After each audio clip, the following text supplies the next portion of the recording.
Pues yo te quería ya, para ir a la siguiente pregunta, y también que va enlazada con esto, obviamente, tú que has conocido también a tantos veteranos y demás, ¿cuál dirías tú que es las características, rasgos generales de estos primeros voluntarios? Porque si bien fueron 18.000, se apuntaron decenas de miles para ir, pero así a grosso modo,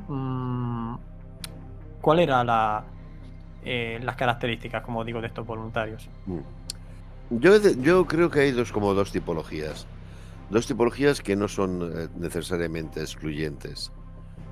Una es la tipología del voluntario político, en el cual domina el voluntario que es de ideología falangista, sin excluir a aquellos que son de ideología carlista o simplemente monárquicos o simplemente católicos, ¿no? Diría usted, ¿católicos? ¿Qué tienen que ver los católicos en esto? Bueno, vamos a ver. Por los estudios que se van haciendo, tenemos una conciencia muy exacta, muy calculada, de que aproximadamente hay unos 2.000 voluntarios, me refiero a tropa, que militan en las Juventudes de Acción Católica. Y anda, atentos que en esta época es muy normal la doble afiliación. Estar en las Juventudes de Acción Católica y en el Frente de Juventudes, en Falange. Es muy normal la doble afiliación. Entonces, ¿por qué este compromiso tan fuerte de los católicos con Luis Azul? Hombre, si es que han matado a miles de sacerdotes. Es que han matado a centenares de monjas, a obispos. La cantidad de gente que ha encontrado la muerte simplemente porque iba a misa es tremenda. Entonces, tenemos un perfil político, en el cual el elemento fundamental es el anticomunismo. De esos, la mayoría son falangistas, hay carlistas, hay católicos, puede que los haya monárquicos también, me refiero a la gente que diga, vamos a restablecer la monarquía en Rusia. Sí. Básicamente falangistas. Y después está el otro perfil que no son excluyentes, que es el militar, ¿no? Los militares dicen, bueno, hay guerra.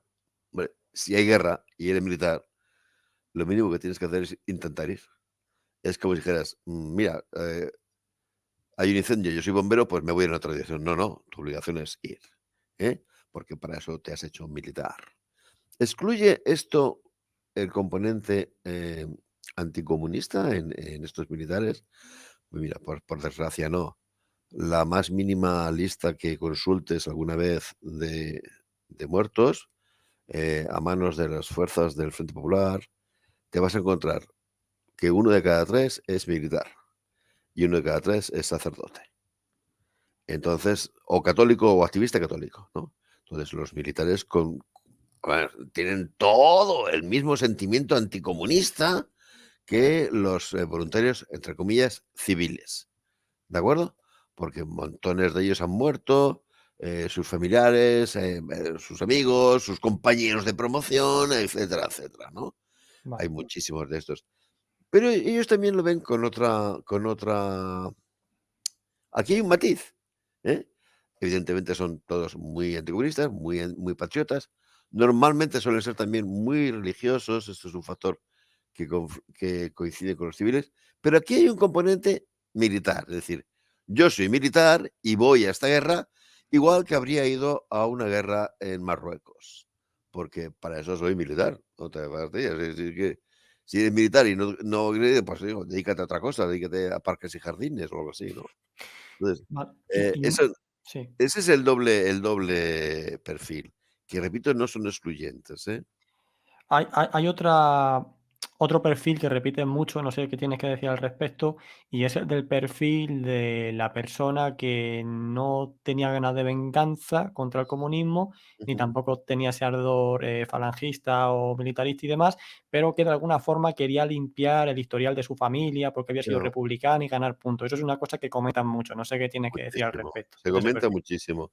Mm, Mira, en esta vida las leyendas, los mm, rumores tienen, siempre alguna génesis, ¿no? Tienen algo que explica que surjan y después vemos, si son reales o no. Te acabo de decir que una de las fuerzas políticas que está en el régimen de Franco, evidentemente, es la más visible, es Falange, pero no es la única, no es la única. hay sectores conservadores mucho más tradicionales. Entonces, estos sectores conservadores mucho más tradicionales, atento, ya en la guerra civil, ya en la guerra civil, han empezado a sostener que Falange es el refugio de los pecadores, refugium peccatorum, porque esto lo decían en latín, ¿no? Y se llega a acuñar expresiones como la failange, en alusión a que hay un montón de anarquistas que se pasan a falange, anarcosindicalistas, que se pasan al movimiento nacional sindicalista, ¿no? ¿Los hay? Sí, sí que los hay. Y evidentemente todas las fuerzas de derecha dicen, es que estos son, expresión textual de la época, nuestros rojos. Los falangistas son nuestros rojos, y son los failangistas. Y tal igual. Bueno, pues esto lo aplican a la División Azul. Los primeros que empiezan a decir que hay muchos comunistas que se han unido o anarquistas que se han unido a la División Azul para lavar su pasado, son los elementos de la derecha española. Pero ahora vamos a pasarle la prueba de Don Algodón. ¿De acuerdo? Y ponte que tú eres una persona de convicciones de izquierda, o eres de una familia de izquierdas, ¿no? Evidentemente, el año 40 tienes que tener la moral por los suelos cuando ves cómo los alemanes han barrido a Francia, que era el modelo de democracia que iba a salvaguardar la democracia en Occidente. Y ves a los ingleses acorralados. Atentos, en el verano del 41 la situación ya no es esa. Ahora está en lucha contra Alemania, ¿quiénes? Inglaterra y la Unión Soviética. Y ya hay suficientes signos para que una persona medianamente bien informada, solamente medianamente bien informada, sepa que Estados Unidos no va a tardar en entrar en la guerra. ¿Qué hace esta persona de izquierdas que hace este análisis tan correcto, absolutamente correcto? Es decir, la guerra mundial la van a ganar los más fuertes. Esta alianza del imperio más extenso del mundo, Inglaterra, la Unión Soviética y el país económicamente más desarrollado del mundo, Estados Unidos. Esto es lo que piensan y aciertan. Aciertan. ¿Cuál es el corolario de ese pensamiento? ¿Qué creen esos señores que van a hacer estas potencias cuando ganen la guerra? ¿Van a dejar a Franco? Evidentemente, ellos piensan que no. Que va a ser derrotado el eje y van a expulsar a Franco del poder. Luego, el año 41, la persona de izquierdas lo que está convencido es de que la guerra la van a ganar los aliados y que Franco va a caer. Habría que ser absolutamente idiota para decir arma a punto con Franco, cuando en ese momento las perspectivas son de que Franco va a perder. ¿Por qué se surge y se consolida esta leyenda? Porque después el régimen de Franco supo capear el temporal, supo esperar los tiempos de la Guerra Fría y volverse a enganchar. ¿De acuerdo? Y duró los 40 años que duró. Pero ¿tú crees que el año 41 una persona de izquierdas sabe que el régimen de Franco va a durar 40 años? Está convencido absolutamente de lo contrario. Entonces, sería muy estúpido por su parte, lavar su pasado cuando, complicándose con el régimen de Franco, que verosímilmente va a caer en un plazo razonable, ¿no? No. ¿Por qué surgen estas leyendas? Te lo he dicho. ¿Tienen verosimilitud? No tiene ninguna. ¿Cómo se han consolidado? Pues mira, muy sencillo. La guerra civil, por desgracia, es una cosa temible, ya todo guerra civil es temible, pero un aspecto que nos olvidemos muy a menudo es que parten en dos a las familias. A las familias las parten en dos.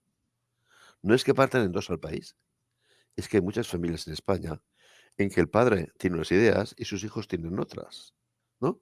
Entonces yo me he encontrado a muchos casos, muchísimos casos, de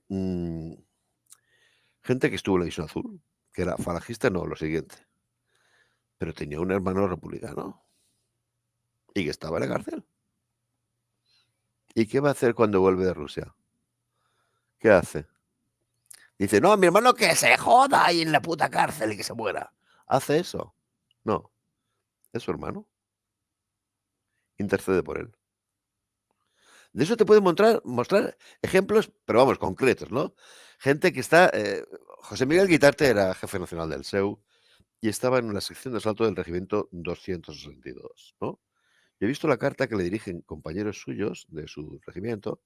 Oye, mira, es que en casa, en fin, mi hermano está en la cárcel, ¿podrías hacer algo por él? Y José Miguel Guitarte le dice, por supuesto, por ti que has sido mi camarada en Rusia, que se está pegado, yo, dime quién es tu hermano, que yo hago todo lo posible por liberarlo. Y efectivamente lo liberan.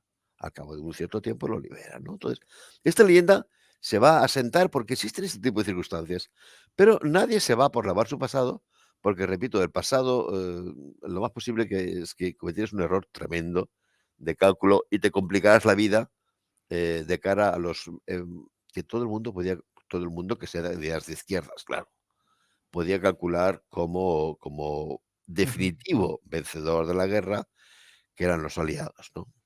Y luego también, que lo comentas en tu libro, que prácticamente se necesitó enchufe para entrar, porque se Sí, sí, presentaron sí, tanta sí, cantidad de voluntarios que al final se tuvo que sí, hacer un filtro sí, sí, para sí, mandar a esa división limpia, en torno a los 18.000 soldados. Entonces, sí. mucha gente se quedó fuera. Entonces, esa gente que se encargó de hacer el filtro, no va a No, meter lo que a un pasa es que sospechoso de ser rojo que a claro, uno que tiene carné de lo que pasa es que ¿sabes? estamos en lo de siempre. Alguno se coló.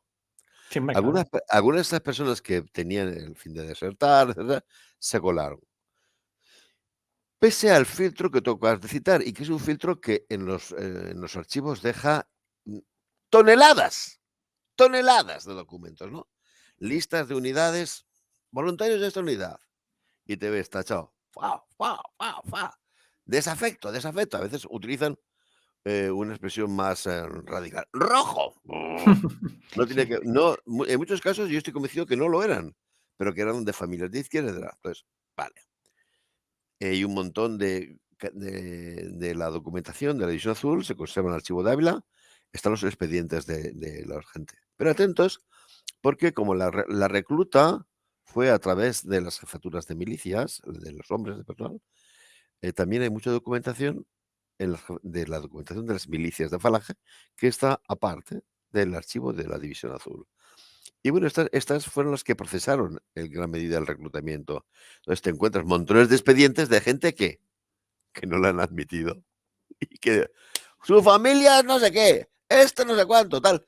O gente incluso, es que te mueres de la risa, es que hay gente que le pone en el expediente.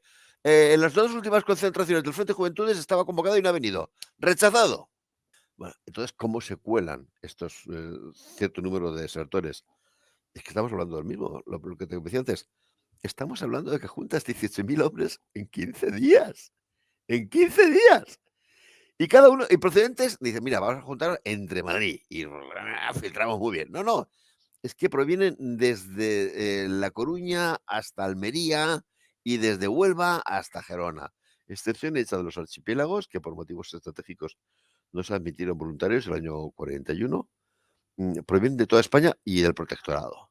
Entonces, claro, alguien se cuela, algunos se cuelan. Pero hay un filtro tremendo. Y como los documentos son los que son, porque los documentos lo bueno que tienen es que si se archivan bien, oye, qué maravilloso. Entonces tú te vas a los archivos y dices, vamos a ver, eh, quiero ver los documentos de este regimiento. Y te ves, voluntarios que se ofrecen, el coronel, dos tenientes coroneles, cuatro comandantes, 10 capitanes, 20 tenientes, 80 sargentos, 700 de tropa. Están los documentos ahí. ¿Qué pasa? Que ha habido una legión de escritores ahí, falsificando documentos durante años. No me jodas, hombre. Los documentos están ahí. Sobró gente a raudales. También te digo, haces la convocatoria 3 meses después y la cosa habría Sí. sido muy distinta. Es que es un momento donde una La inercia del no, no, momento. no, no, es que es una especie de tsunami. Mm. ¡Wow! De pronto todo el mundo quiere ir a Rusia, no sé qué, tal cual. Cuando mucha gente se pone a pensarlo y dice: "Oye, tío, que no está muy lejos, que los rusos seguro que tienen armas, que no sé qué, que no sé cuánto". Pero en ese momento, pero digo, hay que decirlo las 2 cosas. En julio del 41 sobraron decenas de miles de voluntarios. La misma convocatoria hecha 3 meses después, habría tenido la cuarta parte de respuesta, ¿eh? Las cosas son así de sencillas. Pero que me digan que hay gente forzada cuando sobra gente a raudales. Mira, un detalle muy curioso, ¿no? No sé qué, hay que forzar a la gente en los cuarteles, como tú decías, ¿no? Se les forma y Mm. se les amenaza, ¿no? Sí, sí. No, Bueno, no, tú eso sabes eso que comenta mucha gente, sí, sí. sí, sí, sí. Tú sabes que en el ejército español, en este momento, si mi memoria no me falla, son 8 grupos de fuerzas regulares indígenas los que tiene, ¿no? Eh, los grupos de fuerzas regulares indígenas, hay una parte del personal que es español, pero lo mayoritario son los soldados marroquíes, ¿de acuerdo? Bueno, pues los grupos de fuerzas regulares indígenas, ¿qué pasa con ellos? Infinidad, infinidad de soldados moros de los grupos de fuerzas regulares indígenas se ofrecen voluntarios. Los documentos están ahí, ¿eh? Te encuentras listas de que en un tabor se ofrecen 170 marroquíes. Es acojonante. ¿Hay alguno en la división? No. No alistaron soldados marroquíes. ¿Por qué razón? Hostias, porque sobraban a expuertas voluntarios españoles. ¿Para qué vas a coger marroquíes? Si nos sobran a capazos los voluntarios españoles. Entonces, que haya gente que sigue insistiendo en los alistamientos forzosos, en que los ponen el patio del cuartel, los amenazan. Bueno, ¿qué vamos a hacer? Si es que cada uno cree al final lo que quiere creer. Ahora, pruebas documentales, cero. Y atentos, otro tipo de pruebas. Pruebas testimoniales, cero. Los voluntarios de la División Azul se caracterizan porque muchos de ellos son auténticos grafómanos, ¿eh? Yo tengo censados prácticamente, si no me equivoco, son 380 voluntarios que han dejado escritos o libros o memorias. Perdón, o libros o artículos. Algunos de ellos editados, otros no editados. Te digo los que yo tengo en mi archivo, ¿de acuerdo? De unos 380. ¿Cuántos de ellos son forzosos? Ninguno. Dirá, hombre, claro, en la época de Franco, ¿cómo iban a escribir estos señores? ¿O cómo lo iban a publicar? Bueno, sí, pero es que Franco se murió en el año 1975. Y desde entonces, todos estos presuntos forzosos han tenido tiempo para escribir lo que les ha dado la gana. Ha habido algún caso increíble de un señor que dijo, sí, yo no dijo tanto como que le habían forzado, sino como se había sentido presionado Ujú. por las circunstancias, ¿no? Para ir, ¿no? Y cuenta su historia en la División Azul. Bueno, nunca he visto una cosa más cómicamente ridícula. Se desmontaba su teoría. Un niño de la EGB, de la ESO, podía desmontar el libro, porque tenía afirmaciones como que cuando estaba en Riga, hospitalizado por sus heroicas hazañas, porque había hecho muchas, su novia le acompañaba, una novia letona, y él le iba señalando con el dedo, mira, ese es el puerto de San Petersburgo, vale, pues o de Leningrado, ese es el muelle de tal, ese es el muelle de tal y el muelle de tal, dice. Pero bueno, ¿quién es el insensato que puede creerse que desde Leningrado, perdón, desde Riga se ve a Leningrado? Pero digo que un alumno de tercero de la ESO ya lo desmontaba. Pero ya una persona medianamente especialista en historia militar, la cantidad de tonterías que decía era todo una burda falsificación. ¿Por qué escribió el libro este buen señor? Mira, resulta que se había hecho un cierto prestigio en Castellón, era en Castellón concretamente, eh, alardeando de ser divisionario. Le había servido para conseguir trabajo, etcétera, etcétera. Y llegó la transición, y llegó el sistema democrático, y eso ya no vestía. Luego había que inventarse lo otro. Pero ¿cuál era la historia real? La historia real es que no había estado nunca en Rusia. Había llegado a estar formando parte de delegaciones de divisionarios que visitaron a Franco, haciéndose pasar por divisionario. Y no había estado nunca en Rusia. Claro, dirás, bueno, ¿y cómo lo sabes? Tú sabes lo que es un tercio, ¿verdad? La unidad de la legión es un regimiento. Pero es un detalle para que veas cómo se coge antes un meter eso Claro, que claro. un cojo. Este dice: "¿Cómo puedo yo meterme en estos ambientes sin que me pillen? Si digo que soy del primer contingente, los que fueron al cuartel continuo, voy a encontrarme con docenas de ellos que viven". Bueno, pues ya está. Digo que he estado en la Legión Azul, que como eran muy pocos, igual no hay ninguno en Castellón, ¿de acuerdo? Entonces él va y se coge el libro de Kleinfeld y, se monta su historia, basándose en lo que dice el libro de Kleinfeld. Kleinfeld, en el momento de hablar de la Legión Azul, como es la Legión Azul, pues se, utilizaba la palabra tercio también. Pero Kleinfeld en su libro, como es consciente de que su libro es escrito para público norteamericano, de que la palabra tercio a un lector norteamericano no dice nada, pone en el tercio, abre paréntesis, regimiento, cierra paréntesis. Pa, pa, pa, pa, pa. Y entonces este pobre infeliz pone en el tercer regimiento. O sea, una cosa cómica. Este es el único caso de persona que dice haberse sido forzada a alistarse de alguna manera. Es el único testimonio publicado. Y se desmontó con una facilidad espantosa. El libro ya es un objeto casi de cómico, por las cosas que dice, ¿no? Entonces, repito, los documentos están ahí, están en los archivos, para cualquiera que quiera verlos. Historiadores, aficionados, estudiosos, de cualquier tipo. Y están los testimonios que me enseñen que un documento donde se vea algún indicio de que están forzando a alguien. O, o un testimonio. Yo en mi libro, de hecho, sí que digo los casos que hay, que son algunos muy concretos, de gente a la cual le dicen, te tienes que ir a Rusia. Y se van. Y cito los casos porque tienen una explicación muy lógica. Son, por ejemplo, lo que ocurría en el grupo de transmisiones. Y más concretamente en la compañía de radio. ¿Tú sabes cuánto tardas en formar un operador Morse? Bastante. Bastante. Entonces, ¿qué es lo que hicieron en las unidades que iban a aportar tropa a la compañía de radio? Los mandos eligieron a una serie de personas. Vamos a ver, este tiene 2 hermanos muertos en la guerra civil. Es más falangista que la hostia. No sé qué, no sé cuánto. Chaval, te vas a Rusia. Y se fue a Rusia. Es más, después lo ha publicado un libro y lo cuenta. Yo no he ido a Rusia voluntario. He ido designado, nombrado, dice. Y te lo dice. Y estoy más contento que una castañuela de haber ido. Porque claro, si vas a mandar a un tío a Rusia, las circunstancias, un tío que no puedes. Mira, la instrucción de infantería se la puedes dar a un tío en un mes. ¿eh? En que el tío aprenda simplemente las chicharras. Te puede poner 3 meses antes de que el tío sepa manejar la chicharra. ¿Y qué haces? ¿Estás sin compañía de radio durante 3 meses?